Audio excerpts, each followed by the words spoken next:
Okay, this is exam 3 for Physics 101, fall 2016. It takes 100 meters to stop a car initially moving at 25 meters per second. Under the same conditions, how far would it take a car traveling 50 meters per second to stop? So what we're dealing with here is that I have this energy, that's 1/2 mv squared. And to take away all that energy, I have to do some amount of work, that's force times displacement. Now, if I double this, because it's squared, I have to quadruple the distance. So whereas it did take 100 meters, now it's going to take 400 meters. Consider this figure. If a cart starts at point A with a speed of 4 meters per second, the cart comes to rest at point E, what is the height at E? So I have both kinetic energy and potential energy here, but over here I only have potential energy because V equals 0 and kinetic energy equals 0. So my kinetic energy is 1/2 mv squared plus mg times 10 meters. I'm going to put in that 10 meters equals to m times g times h, and that h is the height that I want to know over here. I can get rid of my masses, and I can solve for h, divide through by g on both sides, and so I get 1/2 of v squared, that's 1/2 of 16, 4 meters per second squared, divided by g, plus g times 10 divided by g, that cancels out, and that will equal to h. So that's 8 divided by 10, 0.8 plus 10, which is 10.8 or 11. You could have gotten rid of some of these answers. You could have said, well, this answer and this answer don't make any sense because I know that it has kinetic and potential. That means it's going to go above 10 meters over here. So I could get rid of A and B, and then C, D, and E are the only possible options. Consider the figure at problem 2. What about at point A, or excuse me, at point C? What is the potential and kinetic at point C? Well, at point C it has both kinetic because it's moving and potential because it's at a certain height. I know that it's moving there because it's at a height that's lower than point A. So whatever potential energy it loses going from point A to point C, it will gain in kinetic energy. Besides, at point A, it already had kinetic energy. So D is the right answer for 3. Which of these statements is true? Conservative forces require contact between two objects. Okay, that's not true. In fact, they do not. They require no contact. Field forces conserve energy. That's true. Friction is a conservative force. Not true. Conservative forces are path dependent. Actually, they're path independent. So it looks like A for number 4. Spring-loaded gun shoots a .02 kilogram steel ball. To load the gun, you compress the spring. The spring is a spring constant. What is the initial speed of the ball? So I have this spring. It has a certain amount of kinetic energy in it, and then it releases this object that now has kinetic energy. So I have the elastic potential energy of the spring, that's all bound up in that spring compressed. That's all transferred to kinetic energy of the bullet or whatever, the ball. So I set those two equal. I have 1/2 kx squared equals 1/2 mv squared. I can get rid of my halves, and I'm looking for the speed, so that's going to be v equals the square root of kx squared over m. I divided through by m, took the square root to get rid of this v squared, and that's going to be the square root of k, which is 250, x squared, x is 0.03 squared divided by the mass, and the mass is 0.02 kilograms. Take the square root of all of that, I get 3.4 meters per second.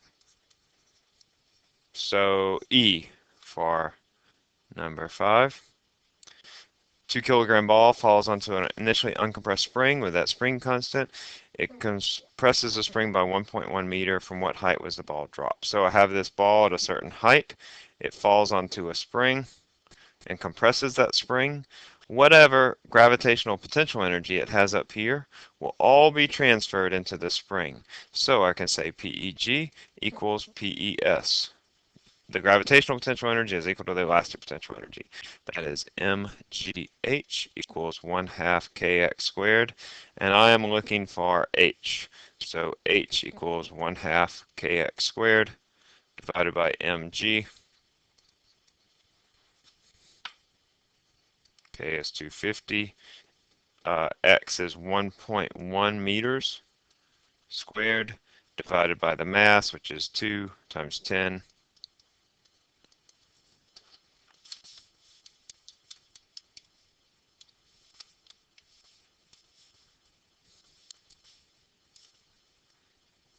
I get 7.6.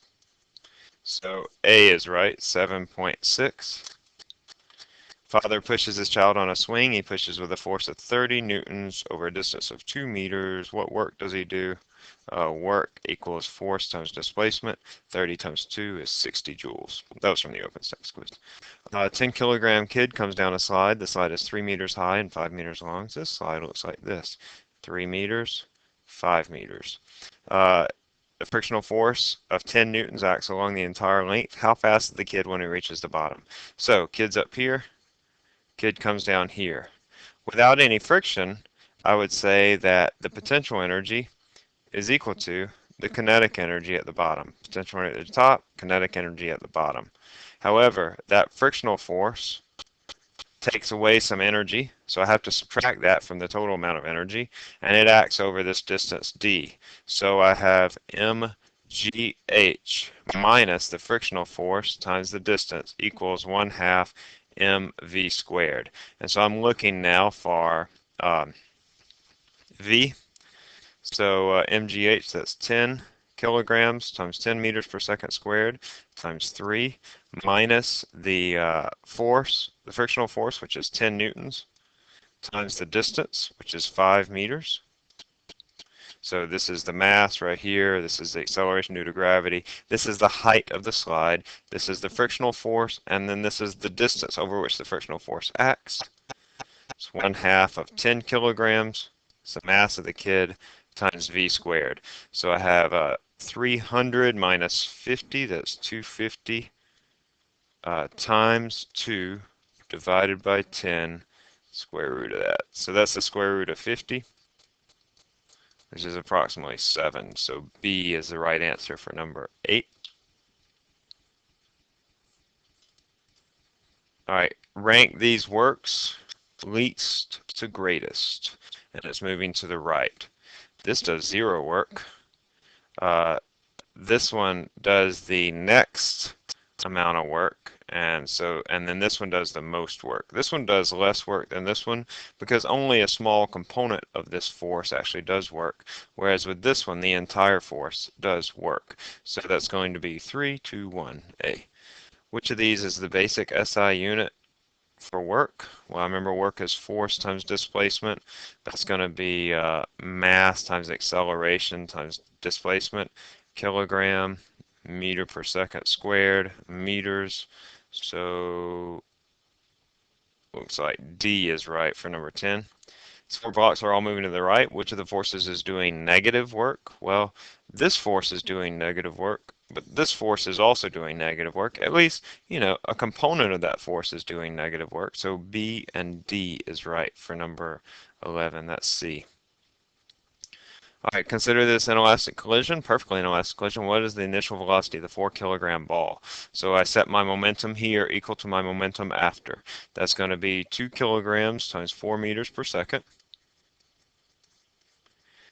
Plus 4 kilograms times V2 is equal to the combined masses here and here is going to be 6 kilograms times negative 5 meters per second. It's negative because it's going to the left. So I get V2 equals negative 30 minus 8 divided by 4. Negative 38 divided by 4 is 9.5. Looks like B, and it's negative, so it is to the left, so B looks right for number 12 is B. In an elastic collision, the object with a mass of 3 kilograms collides with a massive object 5 kilograms. There's the initial velocities, final velocity of the first object. What is the final velocity of the second object? This is from OpenStax, verbatim. So it's written a little bit differently, but it's good to be able to read these problems. So I have my initial momentum equals my final momentum.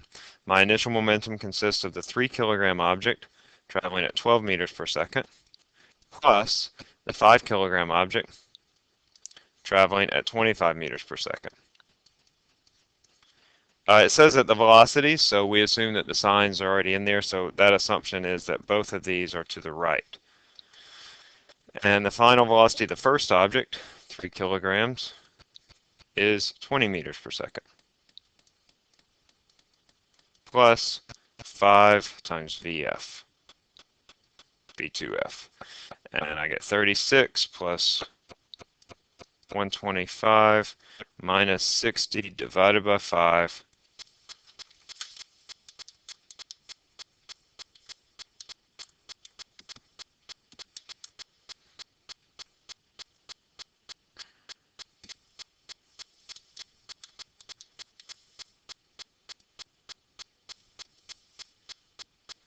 Give me just a second.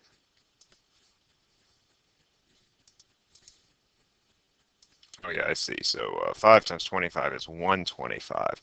So 36 plus 125 minus 60 is 101 divided by 5.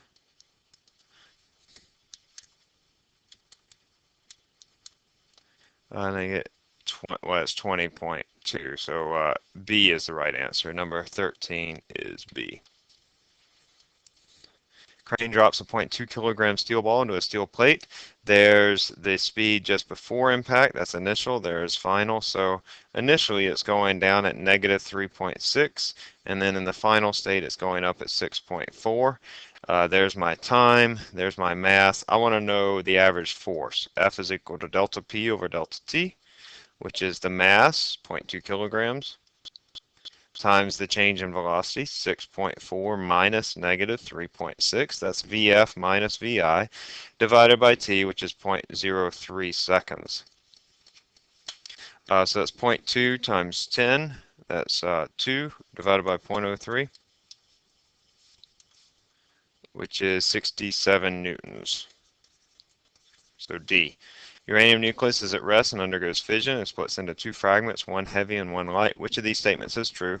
Well, if it's at rest, it has an initial momentum equal to 0, and that means that the momentum of 1 will equal to the magnitude of the momentum of 2. They're going to be equal in opposite directions. Because the first particle is light, it's going to be traveling faster, because momentum is mass times velocity. If m goes down, v goes up. So let's see, the lighter fragment has a greater speed than the heavier fragment. Okay, that's true. The heavier fragment has more momentum? No. The lighter fragment has more momentum? No. They both have the same amount of momentum. The heavier and lighter fragments have the same speed? No. The lighter one will travel faster. When the momentum of an object increases with respect to time, what is true of the net force acting on it? Well, F equals delta P over delta T. So if delta P then is equal to F delta T. If this goes up, then the force also has to be going up because this delta T is constant. So the net force is not,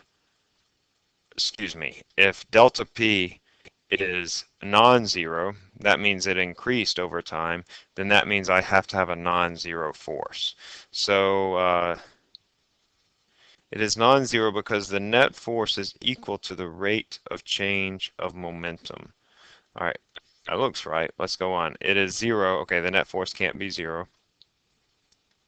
It is non-zero because the net force is equal to the product of the momentum and the time interval. So this is saying that the force is equal to P times T, and that's not right. F is equal to delta P over delta T, and we know it's not 0. It is non-zero because the net force is equal to the rate of change of momentum. That's what this statement is. Delta P over delta T is the rate of change of momentum, and that's equal to the force, which is non-zero. Between 0 and 30 seconds, second-hand analog clock has what angular speed?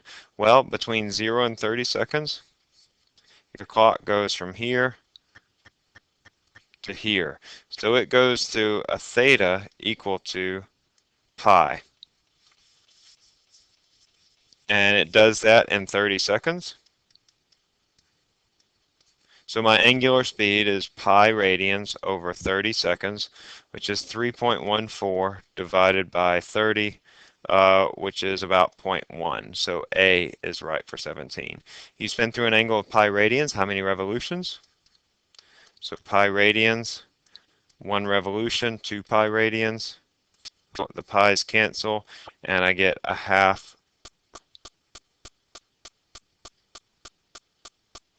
a revolution. Okay, let's see. That doesn't appear to be here. Give me just a moment.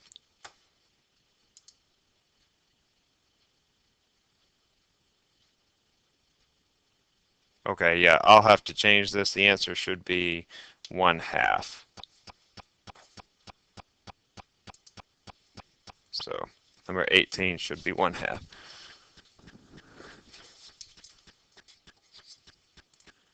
You, with a mass of 70 kilograms, are in the gravitron at the Fireman's Fair at the Thibodeau. On the ride, you enter a circular chamber of radius 5 meters and stand against the wall. Then the chamber spins at 2 revolutions per second. You are forced against the wall. What is providing the centripetal force? It's not the friction. All right, that's not enough. It's not the floor pushing up on your feet. That would be in the vertical direction. And it's not the motor, and it's not gravity. It's the normal force of the wall that you stand against that pushes on you. Now, what is the value of that centripetal force? Well, Fc equals mv squared over r. I don't know V, so I can also say that it's m omega squared over r. I could find V if you want, because you know the uh, the angular speed, so you could convert that. Now, remember, omega needs to be in radians per second, so let's take this 2 revolutions per second and go ahead and convert it into radians. 1 revolution is 2 pi radians, so that's going to be 4 pi radians per second. You can convert that to a decimal if you want, but I'm going to keep it like that. Now I can figure out my centripetal force. Oops, sorry. Um, I have a mass of 70 kilograms. Omega squared is 4 pi squared, and then r is 5 meters. So that's 70 times 16 times pi squared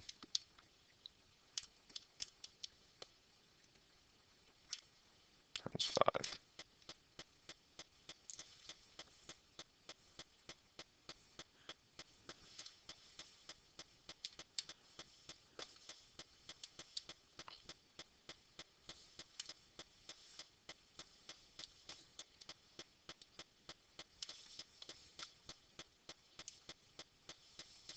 I'm getting 55,000 newtons. I'll have to go back and check this, but we'll say that's the right answer. I'm gonna have to fix that. So that's number 20. I'll fix that.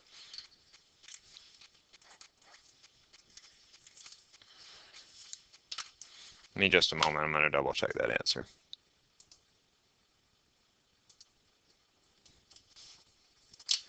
All right, 0.3 meter radius automobile tire rotates how many radians after starting from rest and accelerating at a constant? 2 radians per second squared over a 5-second interval. So this is radius, this is alpha, and this is t. And then I also know omega naught equals 0 because it starts from rest, and I want to know theta. So theta I know is omega naught t plus 1/2 alpha t squared. Turns out I don't need to know the radius at all, so I'll just sort of get rid of that. Omega naught is 0, so this whole term goes to 0, so I have 1/2 of alpha, which is 2 times t squared, 5 squared, that is 25 radians. At its peak, a tornado is 50 meters in diameter and carries 200 meter per second winds. What is its angular velocity in revolutions per second? So I have the velocity here on the outer edge, and then this is the radius. V is equal to omega r, so omega equals V over r. That's going to be 200 over 50. That is 4 radians per second. That is its angular velocity, and I want to know in revolutions per second. So 1 revolution, 2 pi radians, 4 over 2 pi, that's 1 over pi.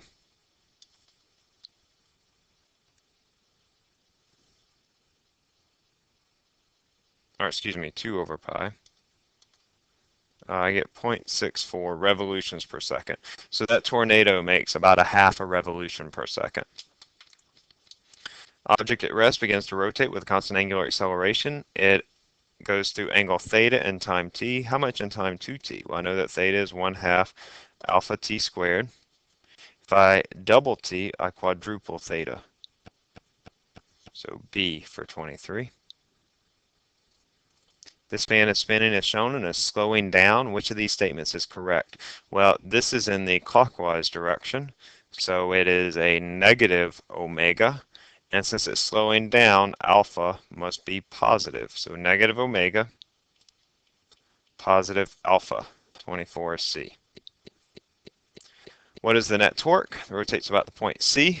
All right, this provides no torque. This provides a clockwise, so a negative torque. This provides a counterclockwise, so a positive torque. I know that torque equals Fr sine theta. So I have this force times this distance. That's 20 times 1. The angle theta is 90 degrees, so I'll leave that off. Minus, or excuse me, this should be negative, plus 10 newtons times this distance, which is 3 meters, 4 minus 1, times sine of 30. And so that's equal to